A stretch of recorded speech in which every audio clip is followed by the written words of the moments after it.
Hi, everyone. Welcome back to Critical Conversations. I am your host, Karissa Dean.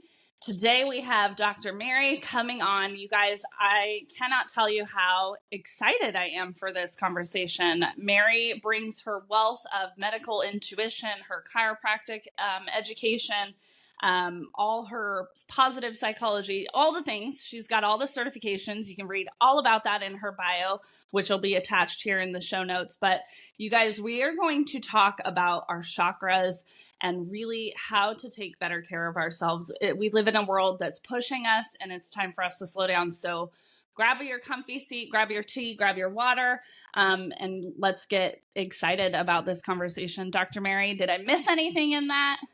No, Karissa, I just want to say from a heartfelt place, thank you so much. What an honor to be here with you today. Yeah, thank you. I'm so excited. So you have been in the chiropractic, medical, intuitive, like energy world for 30 years. I want to understand a brief synopsis of how you got into it initially. Okay. Well, Karissa, you asked the right question, and I will keep it brief. But the first thing I want to acknowledge is that my path has been anything but linear. Anything but linear. I sincerely thought that I was the person that was in control of the trajectory of my career and my path. And little did I know that the universe was going to open up avenues that I had no idea even existed. So I know that's how it is when you're an entrepreneur and when you're working for yourself. You have to be open to being led by a force that's outside of yourself and much bigger than yourself. And that's exactly what happened. And I literally had to go through my business career from a place of sheer will. And I know that you hold space, Karissa, for people who are various different levels of businesses, and you're looking at it from a multidimensional lens, understanding that there is no separation between the self and how we show up in the world. And that is so very, very, very true. And so my life, my lesson that I had to learn the hard way, and hopefully some of you will be resonating with some of the things that I'm saying. And my advice to you is learn from my mistakes. Don't go through this on your own journey. It's not worth it. That's why I share my story. And so I started off in chiropractic. I graduated at the age of 25, and literally within a month, I was self-employed. Now, we did not learn business tools when we were in chiropractic school. I felt competent and confident within my professional skills, but I was clueless when it came to making a business. So let's say I made a lot of mistakes, okay, and I had a few successes. So things happened and unraveled that I went from a back porch of an old Victorian with 200 square foot office to then a square foot office of approximately 1,700 feet, and then into a freestanding space into 5,000 feet. And then I Wow. opened up multiple offices. And I did it from the place of sheer will and perseverance and a tremendous amount of resilience. And that cost me a lot. Almost cost me some very significant relationships in my lives, and also almost cost me my health. So, to make a long story short, I severed my relationships with the material world, if you want to say that, and that I sold my practices, which essentially was my identity at the time, and sold our earthly possessions, our home, and everything that belonged in it. And my husband and I moved to Ho Chi Minh City, Vietnam. And while we were in Ho Chi Minh City, Vietnam, I decided that I went through a huge crisis, an identity crisis. I didn't know who I was, what I stood for, or what my purpose was. So I did what any logical person would do. I ran away from Ho Chi Minh City and I ran down to Bali, Indonesia. And I decided, yeah, what a wonderful, beautiful place to run away to, right? Yeah. And while I was there, I finished up my YTT, my yoga teacher's training, and I just took some time for myself.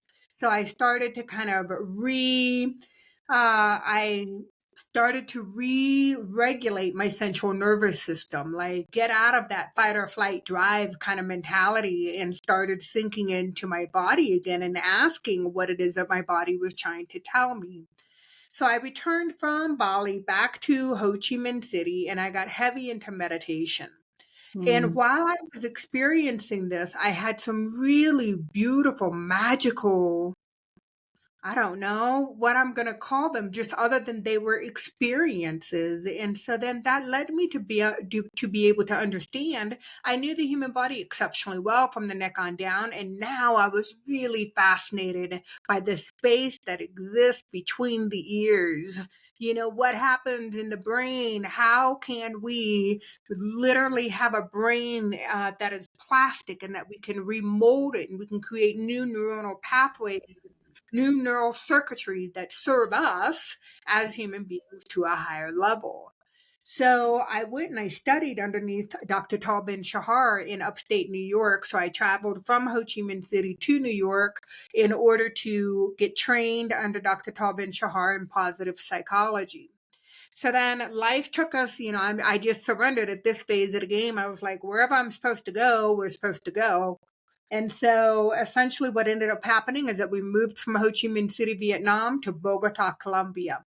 And in Bogota, Colombia, I started a nonprofit organization that was teaching teachers the tools of positive psychology, how to be more mindful, how to have a growth mindset, how to adapt appreciative inquiry. So all of these modalities were taught in our online learning platform.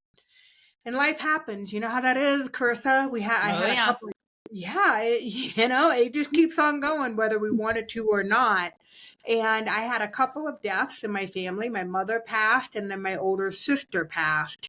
And I had some really spiritual experiences during those transitions, and it led me to deepen my desire to want to learn more about the human energetic system. Mm. And so that's what motivated me to go to the Academy of Intuition Medicine in Sausalito, California, while we were still traveling internationally. And I really, struggled with the belief system that how can I learn these modalities if I'm not in a brick and mortar place, if I'm not sitting in a classroom. And so it forced me to open up the idea and the notion that energy is not bound by time nor space. And so we can facilitate energetic healings and work remotely in support of other people's energetic systems. And that's exactly what happened. So I developed a strength. Developed some really spot on intuitive abilities. I can say that my psychometry, the ability to be able to perceive and receive information via my hand, is pretty acute, as well as my clairsentience, the ability to perceive and feel other people's energies within my own physical body. So now here we are, full circle. I'm back holding space as a medical intuitive. And just like you, I hold space for people in their healing from a multidimensional perspective, meaning that I don't know if I'm going to be working on somebody's belief systems, if I'm going to be looking at ancestral lineage belief systems, if I am going to be looking at cultural integrations, or if I'm looking at something that's in present current time. So that's how I ended up as a medical intuitive.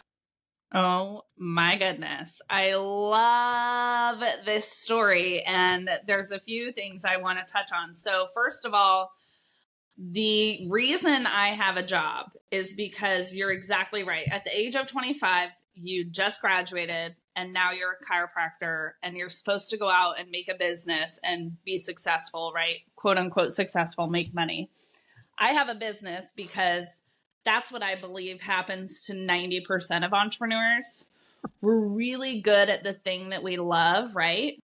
But we don't often know how to run a business. And so that's where I come in. So, you saying that you survived by sheer will, what is essentially what I'm screaming out to people is like, slow down. You don't want to get burned out on the thing that you love, right? And like, just slow down and breathe and learn to do some of these things, because the reality is you did the radical thing, right? You were like, okay, that's it. We're out. We're going. And you moved. So for people who don't have that capacity to just, go eat, pray, love, there are options. Coaching is one of them. Therapy is one of them. Probably working with you is one of them, because it's really all what you said, energy is not bound by time and space. And so tell me what your thoughts are, what you teach around intention, because this is something that's new in my world of really, before you sit down to meditate, before you sit down to work, even before you get out of bed, what's the intention behind it? So I'm curious what your thoughts are around how powerful intentions can be. I love this question because it opens up the notion and the consideration that um, energy follows your thoughts. The more creative and impactful that you can be in your imagination and with your words, your energy, that directs the path of the energy. So it behooves us not to set intentions. I set intentions as I put my hands on every single patient that I treat, or, when I'm holding space as a medical intuitive. My intention is always to be of service to the other person, to serve their highest good at all times. It's so simple. But yet when I step into that allow mode and allow the intention to guide the session, it's so much more powerful than if I would have willed it, if I Right. would have forced it. Yeah. Yeah. And that's, a big thing in my practice that I'm talking to my clients about is the sustainability of it.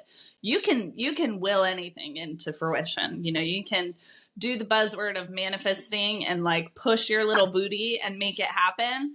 But if you are constantly doing that and you're bypassing the natural energetics, you're going to burn out. You're going to hit a wall. You're going to have physical issues. So what was it like for you when you realized, okay, I have to do the radical thing? I mean, how did you reach that decision? I reached that decision because I want to back up just a little bit because I want to tag on some really key things that you mentioned here. And that is when we are starting out in business and we're thinking that we need to will something. I had girlfriends that would call me a hyper manifestator in my early 20s, in my early 30s. And I was, by sheer will, I would imagine, perceive, and then I would actualize and materialize that desire. And it was crazy. But what ended up happening is that it forced my central nervous system into a sympathetic dominance. So I was always fighting. I was always, fight, flight, or freeze. That's Yep. where my neurology was. And if you do that, trust me, listeners, trust me when I say that, if you do that for any length of time, everything within your neurology aligned to that sympathetic dominance. The trillions of your cells align with it. And if you go for any length of time in that kind of a state, you will burn out. It is a guarantee. I went through a physical adrenal exhaustion to where I literally could not walk a mile. I literally could get up and go to my office, come home in the evening, and I had like zero vitality left for myself and zero vitality left for my marriage, zero vitality left for manifesting anything else in my life. So it's just not worth it. Yeah. Just not worth it. Absolutely. Okay. You were talking about the chakra systems, and I'm not a super, I know that we have them. There's 12 of them now, I'm discovering. I want to talk more about this because I think, I'm in a season, I'll be honest and vulnerable with my listeners here for a minute. I am very intuitive and I've been really tuning in and taking care of my body, but I've got some stored stuff in my womb and I've been having some serious issues with my cervix. And so I'm on this deep dive of learning how to self-heal through really paying attention to my womb and, my sex organs and all these things. And I know it's so innately connected to some ancestral trauma and some different things that may or may not be fully mine, but I've agreed to take on in this life. So I'm actually really curious. I want to learn more about balancing these chakras and why this is so important and beneficial. Okay, so how about we dive in? Let's do it. Okay, so for the sake of today's conversation, Karissa, you are correct that there is a multitude of chakras, if you will, energy centers or vortices or wheels of energy that we know in our existence. But for today's conversation, we're going to be talking about the 7 lower chakras as they most intimately connect into the physical body. Yep. Okay? I'm going to give a brief overview, and then what we'll do is we'll take an opportunity to dissect, literally, the second chakra, which is most intimately related with the reproductive organs. But Perfect. before we get there, I want to talk about that my belief system is that we live in an energetic container. This energetic container is electro and magnetic. And it's called the biofield or an aura, for some people refer to it as. And we use this as a protective layer to isolate ourselves from the environment upon which we sit. So, when and over time, we may have weaknesses within our energy field, which make it susceptible for foreign or environmental influences to make it through the various layers of the biofield and get impacted into the energy centers. Now, it can be small t's, repetitive traumas or statements, belief systems. It can be big T's. It can be serious life traumas. It can be conditioned responses of the home or the environment in which we were raised. These invading energy systems over time will perforate, rip or tear or create holes or violate the biofield, and the energy then comes into the corresponding energy center. And these energy centers are associated with emotional themes. And so these energies get trapped into the circle or the vortex, and they get picked up. The energy gets assimilated, and then we process it, and then we express through our life force energy out to the environment how we want to respond. Mhm. It gets picked up by the endocrine system. And an endocrine system is just essentially the organs that are responsible for producing hormones within our body. Those hormones go into the bloodstream. They alter the chemistry of our brain. The neurological signals go through the central nervous system, get processed by the brain. So it really is a very integrative and a holistic way to combine the mind, the body, and the spirit or the energy. Yeah. Okay? Okay. So, quick rundown. Chakra number 1, located deep within the pelvis. It represents everything from safety, security, trust, knowing that you will always be cared for and nurtured. Most intimately connected with the adrenal system. So, if you are running in fight or flight for too long, okay, or you're running a business and not knowing where the next paycheck is coming from, or you can't financially budget, or you have difficulty aligning with prosperity, that comes from the first energy center located deep within the pelvis. So guess what has to happen? You have to open that energy center, cleanse it, clean it, charge it, do whatever you need to do to get rid of any and all discordant energy so that you can trust that you will always be cared for. Yep. So that's the first energy center. And then the second energy center, which we'll be diving into, that is located just below the belly button. And this is most intimately connected with the theme of your deepest desires. Okay. Authentically, what are your individual deepest desires separate from your parents, separate from your family, separate from your siblings, separate from your spouse?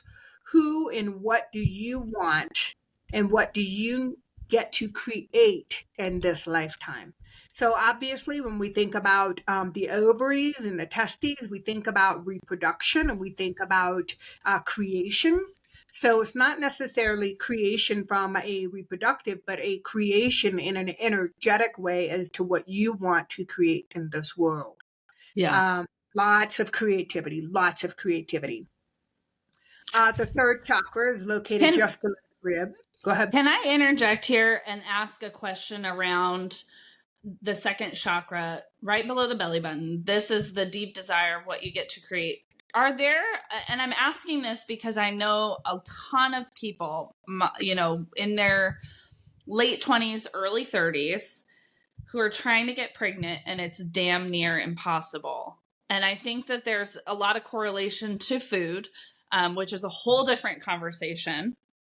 But I'm wondering, what would you say to those women who are struggling right now, who are just at a wit's ends with themselves because they're desperately wanting to create life and they're simply hitting roadblock after roadblock, spending thousands of dollars on IVF? I just wanted to pause here because I do have some clients who are struggling and I really want to offer some wisdom to them for just a brief second. Yeah, it's not the first time I've talked about this because this is a really powerful conversation to have. And my direct answer is to strengthen the lower three energy centers. Strengthen your trust, strengthen your connection with your deepest desires, and also create a sense of sovereignty. Find where, get to the core root of your self-confidence, your self-worth. The reason that I talk about chakra number 2 when it comes to reproduction is that many women, I'm generalizing, but many women are very empathic. Yeah. And they innately are designed and wired to, when they see a person who is suffering, they, out of kindness and goodness of their heart, will take that energy on, consciously or subconsciously, and house it as their own. And that affects the second chakra. Okay. So that means when you tap into your second chakra, you don't know what's yours and you don't know what everybody else's is because Yeah. you've been doing it for so darn long.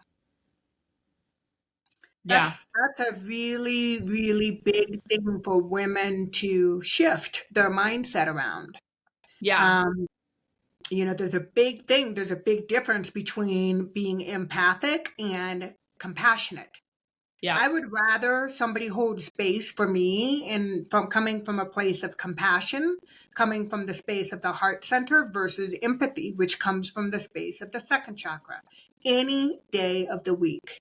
100%. I have this conversation all the time around stop being empathetic, stop taking off your shoes and putting someone else's shoes on, stay in your power, love that person, give them the strength from your shoes. Don't take off your shoes and don't leave your power presence. Yeah. I mean, for me, I will just share with the audience, what I'm working through is safety and trust. Lots of trust issues as being abandoned. And so it's really a coming back to myself that I'm healing through in those 3 chakras and really learning who I am and teaching myself that I got myself. And it's so hard, but it's so powerful. And I'm really seeing like physical things shift in my body, but also just a lightness. Okay, so thank you. I wanted to segue into that just briefly. Keep going. 3rd chakra. Tell us all the things. Yeah. Karissa, because it is clear to me that you have an awareness of the space of the second chakra, just based on your description of come from a place of wearing your own shoes, don't wear somebody else's shoes. I think Yep. is a beautiful analogy. And because you know it so well, I invite you to dive even deeper into your awareness of the abandonment issues, of being able to literally recognize self in relation to others, self in relation to your people, self in relation to your family and to your tribe, and self in relation to the universe. Because once you can tap into that trust with the capital TRUST, magical things can really happen. But that is super slippery for other Yeah. people, for a lot of people. And the other thing I want to say, because you talk about mindset with your clients, is that neurologically, the way that our brain is wired when it comes to the amygdala portion of the brain in talking about safety and survival, and then we start talking about other areas of the brain in which the wiring doesn't necessarily connect. And so you may need to do, in adjunct to some energy work, you may need to do some integration type resourcing, tapping in order to bring your central nervous system on board. Yeah. So that's just a little side note. Great. I love it. I love tapping. Thanks for the reminder of that modality. I always forget about it. Yeah, but specifically bilateral stimulation. Okay. Um, that can be resourced very easily. Meaning that if you're a visualizer and you put yourself in an expanded state and you can see yourself conceiving and you can see yourself first trimester, second trimester, third trimester, and you can see yourself during a healthy delivery, if that's what you're wishing for, you can, using your imagination and your full sense awareness, you can then use that bilateral tapping in order to integrate the neuronal circuit that happens in the brain. So Yeah. powerful, powerful stuff. Yeah. Um, third chakra. We can just talk about the lower three because it's so, applicable to today's conversation. But the third chakra is all about autonomy. It's about sovereignty, individuality, control, self-control, self-worth, self-confidence. And that means, coming from a place of sovereignty, meaning I keep saying that, but oftentimes as women, we've allowed other people to court us energetically with their own desires, and it compromises our autonomy. And so Yeah. we think that we're doing something because I want to do something, but in reality, we're doing it for other people. So those are some really big energy centers. And I think it's up for a lot of people that are perhaps, 30 to 35 to 40, early 40s. I think that these are themes, cyclical life themes, as you call it, transition. And it just makes sense. Developmentally, it makes sense. Yeah. Yeah. I mean, I myself am not trying to have another child. I have one. She's healthy. She's amazing. I'm tapped out on that. On that. But, it is interesting. I do often, in the line of work that I'm in, I go through things first a lot, and I see that they're because I'm meant to be a teacher and a leader for a future client. So I know I'm in this realm of care for my body in a new way, right? Because I've been pretty healthy up until now, and so it is different. So I mean, we can stop at these three, and I would love to have you back on and we can talk about more. I think let's stay here with that because I think this is a heavy topic. For a lot of people right now. And I would love to know what it is that keeps us from taking the time to look at these chakras. Like in your line of work, what's the block that's getting in the way? Hmm. Okay, so um, one energy center that is not considered to be a major energy center that I believe is a major center that people should focus on is an area called the timing clock. And there's a sacred space that happens where the optic nerves, the nerves that come out of the eyeballs and they go back behind the eyeballs and they cross and then they enter into the cranium or the skull. And where these two nerves cross is called a suprachiasmatic nucleus. And I call it the timing clock. And oftentimes, when we are in a state where we are projecting our energy too far in the future, like the unknown, what's going to happen with my business tomorrow? What's going to happen next week? Is this client going to sign? Do I get this big contract? What's going to happen, when I have increased demand? How am I going to carry for my family? Those are the main, you're just spinning. You're like the what ifs, what ifs, what Yep. ifs, what ifs. And this energy center is not spinning in accordance with the natural frequency of the earth. Okay. Okay. So if we can synchronize this energy center with the frequency of the earth known as Schumann's resonance, we can pull our awareness back into present time consciousness. Now, I'm not the only one. I know there's tons of listeners out there today saying, "What does she mean?" I think I know what she means, but what does she mean? And the analogy that I'm going to use is, remember what it felt like after the last long hike that you did in nature, where you just felt like everything just kind of slowed down for you. B, everything is going to be just fine. You felt super resourced. It's like you took a nice long nap, like you got synchronized. You got synchronized with an energy force that is so much larger than yourself and outside of yourself. And it is the most sustainable energy frequency that we have available to us. Mother Earth, Gaia, is there to support us, to love us, to nurture us, to caress us every step of the way. And when we can lean into this idea that we don't have to change anything about us in order to be loved by Mother Earth, we don't have to, she's going to accept all of our imperfections and the beauty just as we are today. And she is going to resource us, meaning that she literally will absorb any and all discordant energy which no longer serves you in present time. And she will then recycle that energy so that she can provide it to another sentient being down the road. It's the natural way of the universe. And the cycle is just, there's no push, there's no will. You just get to allow it to happen. So that constant drive that you're talking about really doesn't serve us. Right. Right. Anxiety does not serve us.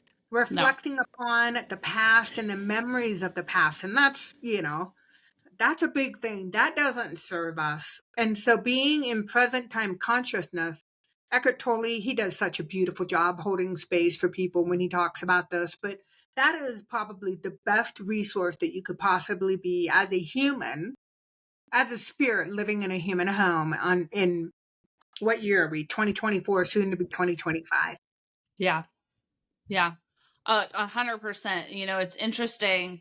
I think, I personally went and did a 10-day silent retreat, and that was the moment of my shift where I realized, okay, all we have is right here, right now. And if you can be more in this moment, everything just kind of melts away. But it's so hard because you're right, that little clicker in our brain is like, but what about, but what about, but what about? And we're always planning and organizing and so far ahead of ourselves that we never really pull back into the present moment. And I think that is what's killing us as a society. I think that's the burnout, right? Because instead of being like, oh wow, like my belly is really upset today, and like instead of sitting with your belly and being like, what's going on, and getting curious about what's going on in our bodies, we are putting band-aid effects of, oh, I'll just take a Pepto-Bismol, or I'll just drink some peppermint tea and drink some water, instead of like, what are you trying to teach me? And I think our bodies really are the natural teacher. And if we gave ourselves permission to seek out some people like you, Dr. Mary, to learn more about our body and what it's really trying, the moment I was like, okay, something's going on with my body, and I just Google searched it. I was just like, what does this mean? When you're having these issues, what does it mean? And I was like, oh, duh, trust, nurturing, safety. I've been living in a panic because I never know when the next shoe's going to drop, and so then it's like, can I get curious about how I can relax my nervous system and learn to trust myself and see the evidence of, okay, you've made it this far. You've survived all your worst days. You can probably handle whatever's happening next. And really what that is I came into the present moment and said, you're safe. You're okay. You know what I mean?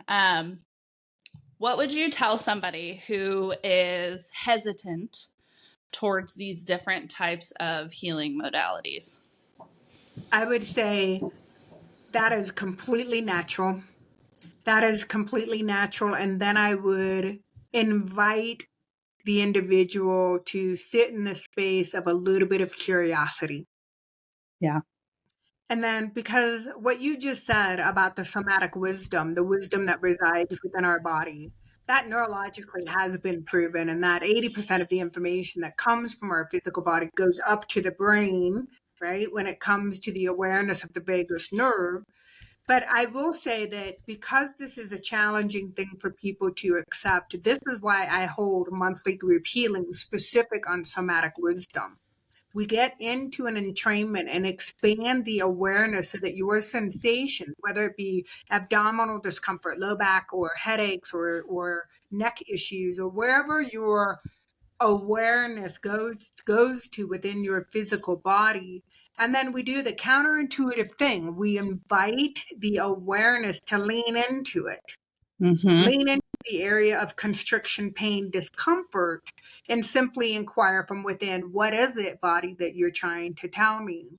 Yeah. And then if that becomes uncomfortable, because trauma is stored within the tissues of the body, if that becomes uncomfortable, then we pivot and we do a pendulum, and then we go to an area of spaciousness. And Yeah. then we sit in this area of spaciousness within the physical body. And then we go, oh, can we go back? Can we go back? Can we swing back to the area of contraction, spaciousness, contraction, spaciousness? And then all of a sudden, that area of contraction becomes more spacious.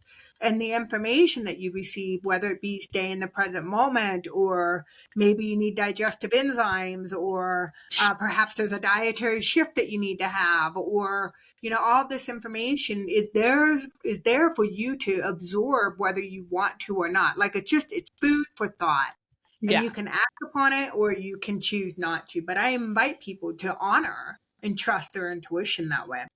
Yeah, 100%. I also like to remind people that a lot of these quote unquote alternative medicines existed before medicine as we understand it and know it existed too. And that little history click, those wheels start spinning and they're like, oh, I guess you're right. And I'm like, yes, just saying. I'm just saying. Yeah.